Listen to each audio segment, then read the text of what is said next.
Nathaniel Bandy. Striving for originality. This top 10 intro is brought to you by VectorStar Productions. What's up, homeboys and homegirls? Today, we're gonna look at Mario Kart 8 and figure out which retro tracks are the best. This list will be based off of how much they have improved, how well they play, and most importantly, how fun the track is. For the first time, retro tracks are being counted. That's right, all retro tracks from DLC Pack 1 and 2 are eligible to be on this list. Woo, that's a new one for me. High five Team NB. Without further ado, let's go! While this course was remade on the DS, this is the real remake it should have gotten. On the DS, the track looks exactly the same and it's only 5 laps long instead of 7. It's pretty lame compared to what we have here. First off, my goodness Nintendo, did you get carried away with the graphical overhaul? There is so much going on in the background, it's not even funny. While there's no Bowser shells or chain chomps flying around, driving around with 12 racers and being in anti-gravity mode the whole time still makes this course feel like it did in Double Dash, just pure zany fun. I really love how the music speeds up every lap, that just makes the race more exciting. There is only one flaw with this map and it honestly scares the hell out of me. There is a statue of what looks like Baby Peach encased in a pinkish gold.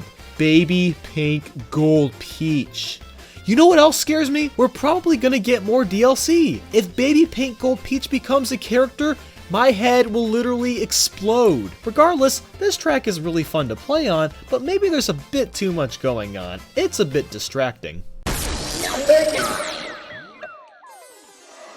Grumble Volcano won't make you grumble. It's a grand old time. The art style is very gritty and dark. It really makes the atmosphere feel quite epic. They didn't change too much from the Wii counterpart, but nothing really needed to be fixed. I do like the addition of the Mario blocks on the volcano at the beginning of the track. It was a nice touch. A bit off topic, imagine Lethal Lava Land from Super Mario 64 in this art style. God, just thinking of that gets me off. Oh, I had a lot of trouble navigating the course in the Wii version, but here, it's much easier as long as you know how to drift. I like all the fire particles in the air. It really feels like you're driving around this volcano. Number 8. Rainbow Road. Yes, SNES Rainbow Road is my favorite! Jacob? I got this, man. Anyway. Dude, I hate SNES Rainbow Road. Nobody likes it but you. Oh. Anyway, the N64 Rainbow Road is just mind-blowing. First off, the amount of shine and polish on everything is so cool looking. The music literally had me in tears the first few times I played this track. The nostalgia is so real. The jazz work is perfect for this track. Everything from the original is brought back but is improved on. The light show from the original has turned into fireworks. The chain chomp now bounces around in certain sections, causing the road to be all bumpy and groovy. I also appreciate how some of the track no longer has rails. That was probably the biggest problem with the original, those goddamn rails. An interesting note, some of those turns are quite deceptive at first. You'll try drifting across them, but find that they are way wider than they look, and you'll have to slow down to avoid falling off. My only real complaint about this track is how short it is. I'm not sure if it's literally shorter than other tracks or if it's just my nostalgia that makes the track feel fast, but maybe adding 2 laps would have been a better idea. Number 7. Hey, SNES Rainbow Road offers a real challenge to your race. Jacob, SNES Rainbow Road isn't on my list. But... Stop. No. So, Yoshi Valley was best known because of the large amount of paths you could take to race. In the original, you never knew who was in first, and that always made the race exciting. While we can see what place everyone's in now, this track is still tons of fun. They really added a lot of nice details in the background, like a beautiful sunset, lots of big Yoshi eggs, and luscious terrain and trees. I like how the big spinning egg now has coins hanging behind. The track is just a blast to race on overall. While I never used the barrel cannon, it's really neat that they added that to the track. The biggest thing is that it really seems like we're driving in a valley this time around. Thank God for HD graphics. Number 6. Is he gone? Is he gone? Okay, so SNES Rainbow. get out of here, Nintendo Project. Just go, man. Okay. Seriously, leave. Go credit John about it. Fine, I didn't like you anyway. As some of you may know, I was pretty excited when I found out Cheeseland was returning. It better be 7 laps. Oh my God, Cheeseland! Holy shit! Oh my God! Oh! When I first played this, it felt like a completely different track. And believe me, that's a good thing. I can't believe the developers took this Game Boy track and made it to something so different and fantastic. You know, people have told me that Nintendo didn't use the SNES and GBA tracks because there wasn't enough to work with. But just look at this. Point invalid. Everything is covered in cheese here. The track, the background, the boundaries, and even some of the decoration. Funny enough, this track feels very unique despite the colors being very similar to a desert-themed track. I love the addition of the chain chomps. They add a bit of a challenge as well as the cheese holes in the track that you can do tricks off of. Even the music is pretty good. My only issue is the track feels a little slippery, but hey, it looks like it's a pretty hot day out on this track, and hot cheese is most certainly slippery cheese. Number 5. I quite frankly hated Wario's Gold Mine on the Wii. I thought the minecart section was out of control and it was so easy to fall off of. And maybe that was because I was a noob, but not anymore. No more problems. This remake has made me love this track to death now. The minecart section is completely fixed thanks to Mario Kart 8's gimmick, anti-gravity. You'll no longer get hit by the carts and instead gain speed boosts off of them. The lighting was really well done too. Your headlights illuminate everything you come across on the track. The overall course is a smoother ride. The Shy Guys from Shy Guy Falls have started mining for gold here, and we can hear their wah wah wah wah sounds driving through the tunnel into the mine.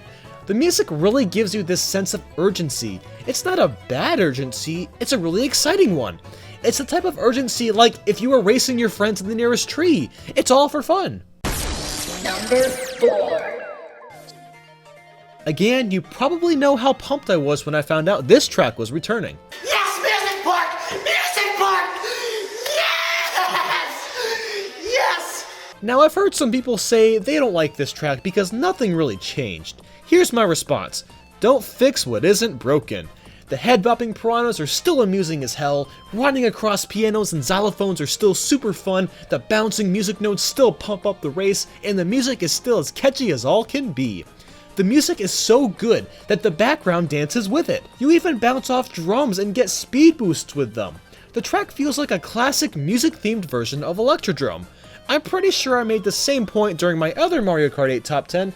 Ah well, it's the truth regardless. Number 3.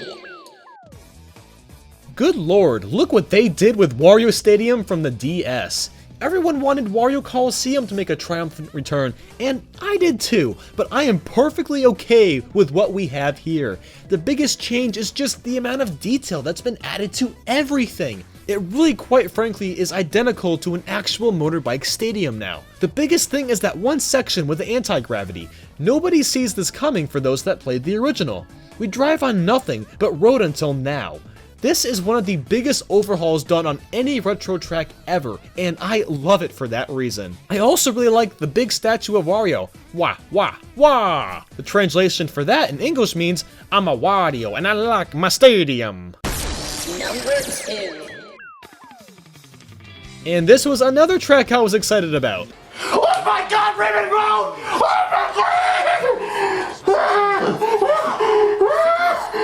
Now, this is just unreal.